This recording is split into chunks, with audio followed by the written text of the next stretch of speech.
Hi, I'm Michelle Blue. I'm a millennial entrepreneur and started a business just 2 weeks after I graduated college. It's my life and I don't even know. Okay, each week I'm interviewing an entrepreneur, getting a real look at their stories, the lessons, the sacrifices along their journey. And leadership is hard, and you have to live at home, and entrepreneurship is not easy. Truly walk by faith and not by sight, and your life being a direct reflection of that belief system. So, for the fellow entrepreneur, hopeful entrepreneur, or whatever path you decided to take in life, just know that the beauty lies within the journey. Watching? The journey. The journey. All right, I'm going to be watching. All right. So yeah, Lambert, I don't even know. Like, I guess we met a couple years ago. It's a little bit more than a couple. It's like 5 years ago. It can't be 5. Yeah, it's 2013. You kept date? No, so this is when I first met M. Cole. Okay, I'm like, Yeah. did you mark it on your calendar? Yeah. How do you know? Then I would feel a little special. Yeah. Yeah, so it was M. Cole that connected us. Yeah. And he actually was like the real first person that I met in like the Atlanta entrepreneurship space. Yeah. And there are probably so many relationships that came out of M. Cole's, like, solely. Yeah, he's the connector. He knows Yeah. everybody. It's ridiculous. For sure. So he'll be like the next person on the journey with Blue. So be like on the lookout for that. Definitely. But so we met 5 years ago, and first, okay, going back again, I was on LinkedIn sometime last year, and I saw this completely caught me off guard. I saw you on Inc.'s 500 fastest growing businesses in the United States. Yeah. So, yeah, it was interesting. And I was like, I know him, but I never would have guessed Linktree. You're actually Yeah. working out here. Yeah, I mean, things have been really good. My company has been growing. Really, we focus on cloud communications. So we integrate voice, video, SMS, chat into companies' businesses or their products and services. And so that market is really growing. And so we're leveraging a lot of partnerships that we had. Originally, starting off with MCO, he was really one of the ones that kind of pushed us into working with large enterprises. He got us our first enterprise contract with AT&T in 2013. Wow. So that was a big year, and that's when I met him. Basically kind of had that connection because he is this connector, and so he was meeting a lot of people trying to grow his business, Cavello, at the time. And so, he reached out to me. Didn't know he was Frat at the time. And we started talking about what our capabilities were and what we could do for them. It kind of fit in the model of the collaborative that he was trying to build of like-minded people who can, build things together from a business perspective and, kind of help each other along the way. So that really worked really well. Met a lot of good people at that particular point in time as they were growing. And so, after talking to him and seeing his drive around going after large enterprises, started talking to him more about, what's his approach, his strategy, and how should I do that too? Because my company was founded in 2011, and I was really a little bit shy about, going out after these big enterprise You clients. were shy? Yeah, it was. No way. I would have never thought. Well, you got to realize that, the software development side of things, I went to school for architecture and construction, didn't know anything about software development, and so originally when I first started doing software, I really got into it because of necessity. I was unemployed for 2.5 years after the economic downturn in 2008. So recession put you out of a job. Oh, it put me out of the job for quite a long time. So, I was at home living with my sister at the time, Okay. So you were, it's kind of like, what's the J. Cole, I think it's J. Cole or Drake talking about, you at home with your mama, whatever. Yeah. Sorry. So you were And my mom stayed at the house too. So at what age was this? Oh, okay. So this was 2008 when I was laid off. So I had to be, 24, 25. Okay, so the lyric is back when I was living at my mama's crib. So back when you was living at your mama's crib at 25, unemployed for 2.5 years, what were you doing in that time, right? Because people who don't have a job for a long period of time, it can be very depressing. Yeah. It can be such a drain on your confidence. Like, That's just a hard space to be in, especially for a man. Yeah. When you don't have the money and you can't provide because you are 25 living at your mama's crib. How did you get through it? My sister's crib. It's just a crib, but your mama is in the Yeah, exactly. Right. But no, I mean it was definitely a struggle, especially coming from I had a business before and it was in real estate development, so obviously that kind of went down the drain as well. It did have a dramatic effect on me. Coming out of college, I had a degree I was one of the first 100 students with this degree from a graduate perspective, and so I was highly excited after when I got out of school. But when the market changed, like all of those jobs went away. So for about the first year, I looked for jobs. I literally looked for jobs all over the world. Going back and forth, I couldn't get any jobs because it just wasn't available. You have people with 15, 20 years experience, they were taking entry-level positions. And so from a business perspective, it's great to hire somebody with 20 years experience and you could pay them an entry-level person's salary. Right. Well, that didn't help me at all. You're the entry-level I person. was the entry-level person. With so, no experience, about a year later, some of the stuff started easing a little bit. I say a little bit. And one of the biggest problems I ran into now is I'm a year out of school. I'm not as fresh as the students that are coming out of school, so I wasn't able to get jobs because of that as well. Right. So about a year into it, I decided I needed to do something different. And so one of the things that we're doing, I was talking to one of my best friends, and we both played baseball in college, and we had a hard time getting notes for class. And so we decided to build this note sharing website. I didn't have anything to do at the time, so I said, hey, I'll take a crack at this and try to learn how to, build a website. Did that. It was mildly successful. We got into about 29 universities, about 8,000 to 9,000 students using the platform, but didn't know how to scale or grow a software development company, especially on the social side. So what I did was, just let the website stay, but decided to kind of take the skills that I had learned and apply that to other things. So, at that time I was running out of money from unemployment, and so I was like, hey, I need to do something, and started building websites for family and friends. Decided in 2010, late 2010, I wanted to try to maybe go back to college to get my PhD. Nobody in my family, especially on my side, I'm the first male to graduate from college. Only one with a master's, and so I was like, hey, why not get a PhD, right? So I applied, and I didn't get in. Probably was the best thing that could happen. Most likely. Yeah, definitely. It wasn't meant to be. No, and I'm just thinking about going through and getting a PhD for me, would have been drove me crazy. So, after that, I found Black Spot Media, and that was April 2011. Wow.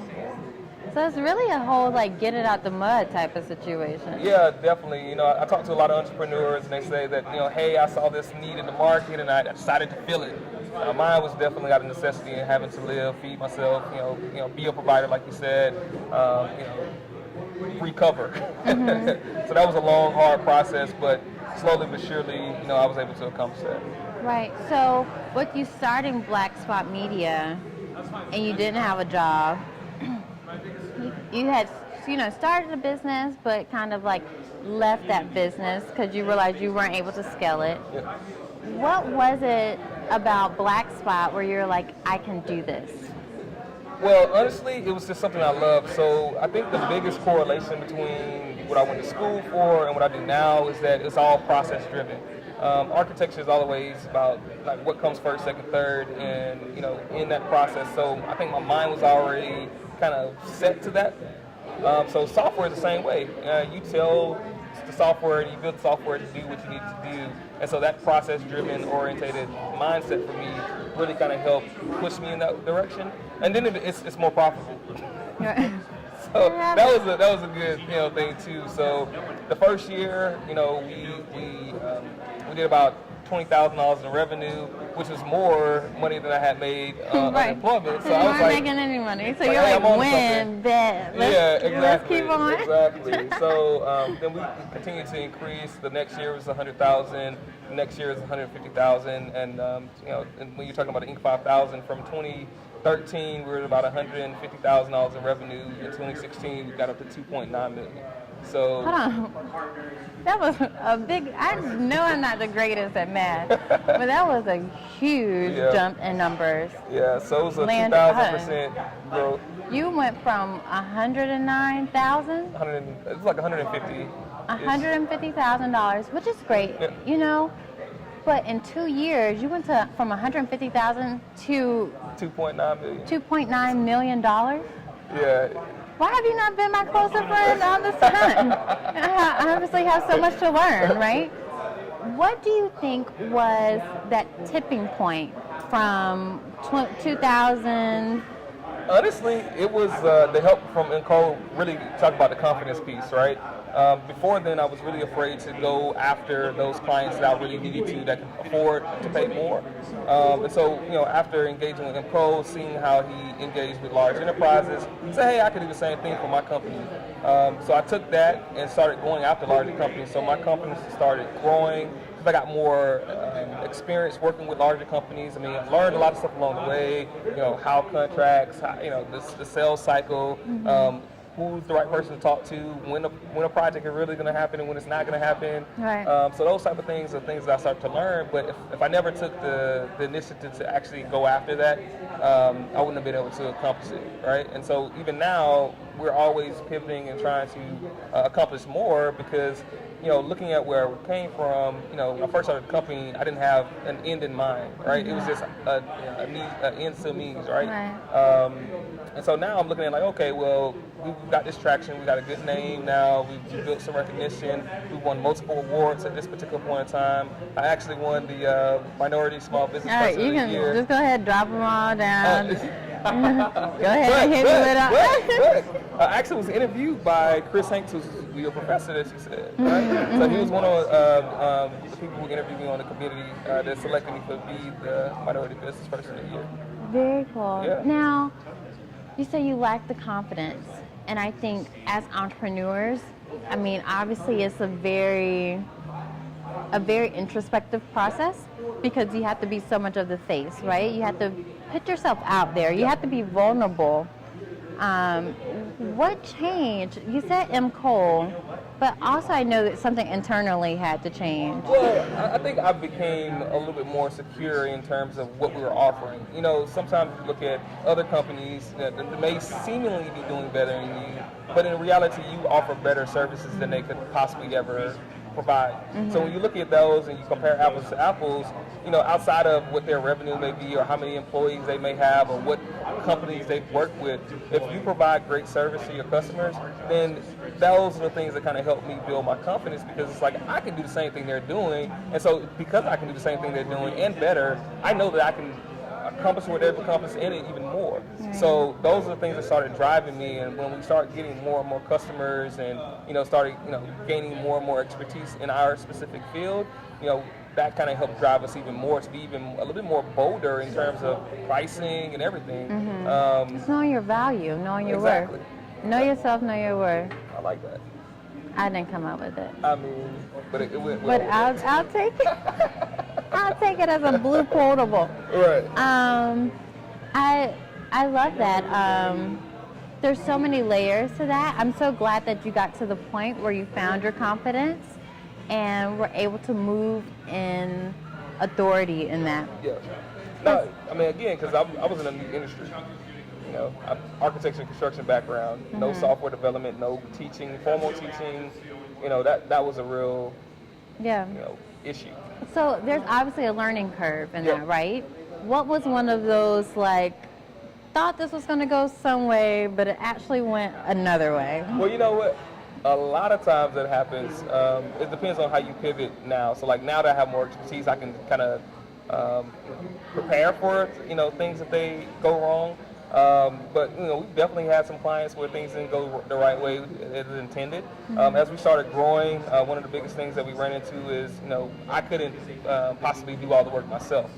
So then we had to start engaging other teams, and so the biggest thing that I ran into is that people don't have the same level of commitment or work ethic that you have, and so that was really hard for me to understand because I'm just such a hard worker.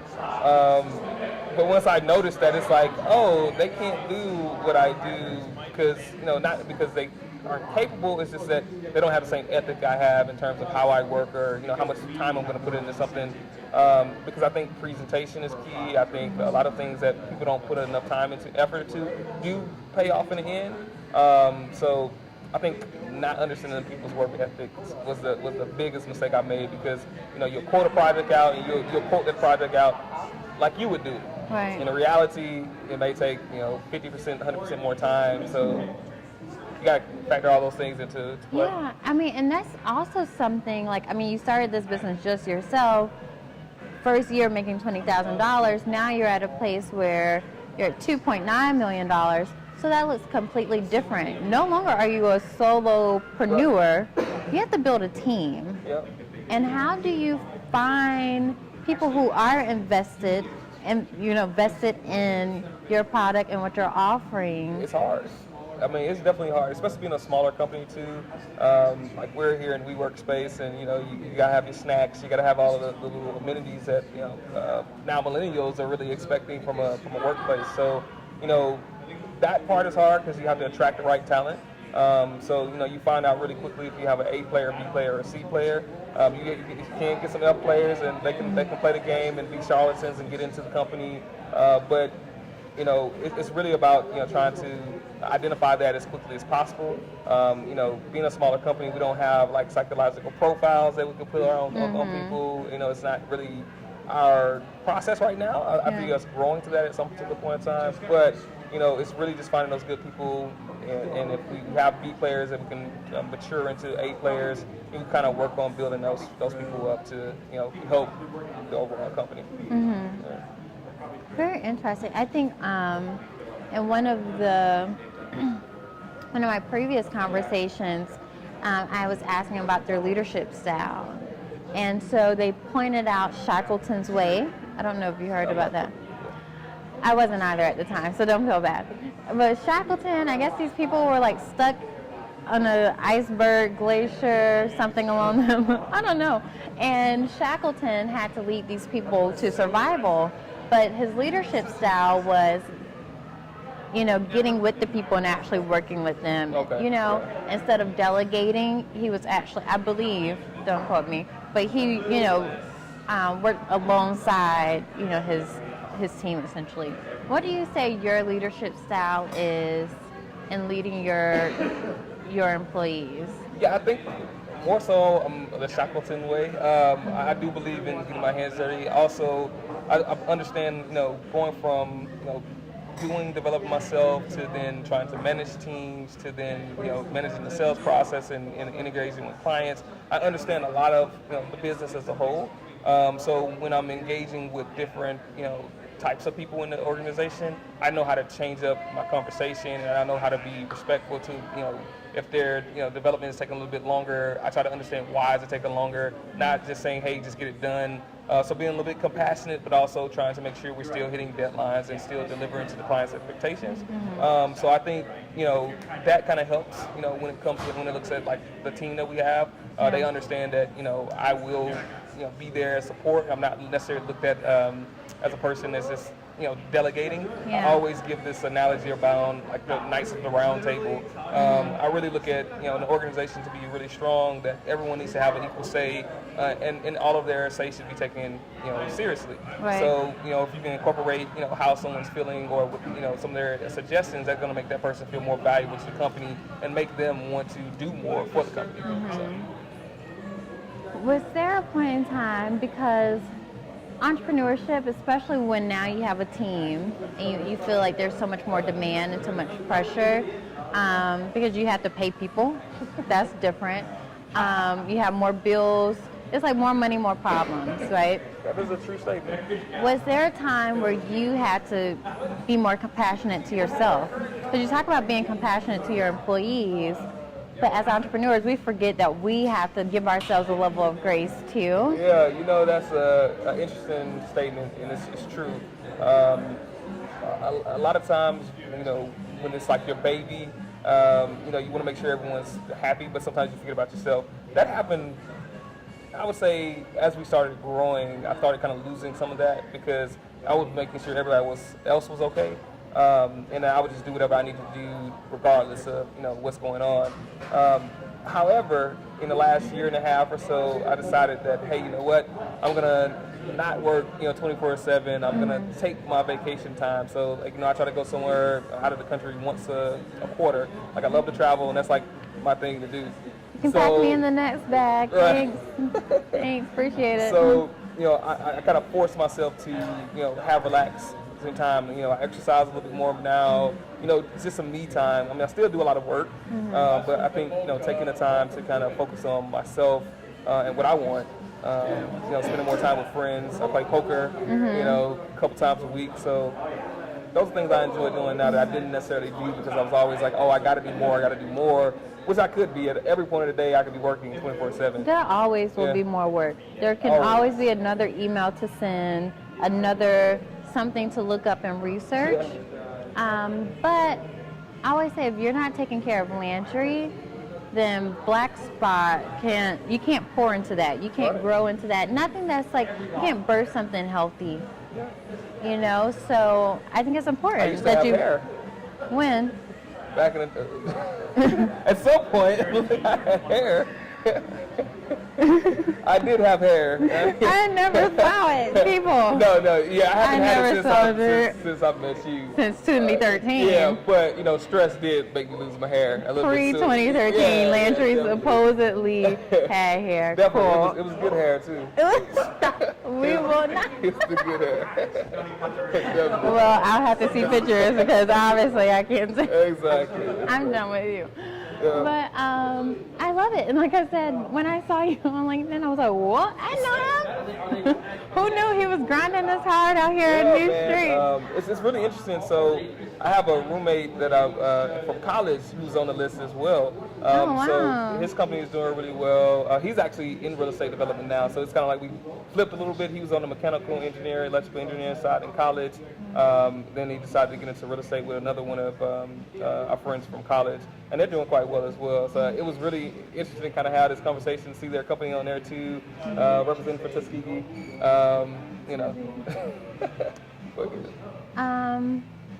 Lastly, because I think so many times, like, as an entrepreneur, we get so caught up in the end goal, right? That we don't take time to celebrate the wins along the way. Yeah. Inc. 500, that's like, I'm pretty sure you took time to take that in, to bask in that moment. I didn't. I was just continuing to push. Like at the time, I was like under pressure to keep that momentum going. This year, I decided to do something different. That growth is great, but it doesn't necessarily mean it's all good, right? So as we grew, profit margins, got smaller. Because we had more overhead, employees, 401ks, health insurance, all that good stuff. And so this year we were really focused on how can we increase our profitability again. So we started, introducing new ways to do business, and so we're in a good place now that we're going to be in a more profitable place in 2 to 5 years. Where let's say when we're at $5 million, $6 million in revenue, maybe I could be sitting on a beach somewhere and not necessarily have to worry about running day-to-day operations. Well, you will get to the $6 million and you'll get to your beach, but I want you to make sure you celebrate. Yeah, I did start doing it this year. You have to, because if you're so focused on the end, you really miss. It's all in the journey, right? That's what I'm talking about. It's all in the journey. Yeah. So, and this is a part of it. It's not the end, but it's something definitely to be like, take in, enjoy that moment, be proud of yourself, and be humbled by it too. But yeah, I think you get a chance to enjoy that. But okay, I enjoyed this conversation, Landry. I wasn't really feeling that great, but you brought some life to me right now. Yeah. But I always say, music motivates me. So give me one song lyric. It can be track, it can be country, it can be true, whatever fits your flavor. But I know you're from Atlanta, born and raised. I'm pretty sure it's gonna be track. No, it actually is not rap. So as I've grown, I'm more mellow now. This was not the Landry I knew. So I'm more acoustical now. I really listen to lyrics and gospel. Now you kind of put me on the spot to pull out a lyric. I actually didn't put you on the spot. That means you're ill-prepared, Landry. No, I did listen to your other... You're ill-prepared, people. Ill-prepared. He's ill-prepared. Ill-prepared. Now, this is ill prepared after she sent me a list of Okay, questions anyways. that she decided. I don't go by that. That's not what I do. You should know I'm like a free-flowing spirit. But Yeah. I'll let you off the hook, Landry. I appreciate it because I couldn't think of anything. Well, give the people one key takeaway, one bit of Landry's wisdom to close us out. Perseverance. If you have a dream, go after it, accomplish it, no matter what you come up against. Entrepreneurship is not easy, and if you don't love what you're doing, you will not succeed. So pick something that you love, and no matter what happens, continue. There you have it. Awesome. Thank you, Landry. You're welcome. I hope you were inspired by this conversation on The Journey with Blue. Join me on Facebook and Instagram and subscribe on YouTube to continue the encouragement. And remember that whatever road you decide to take, the beauty lies within the journey. Until next time, Blue.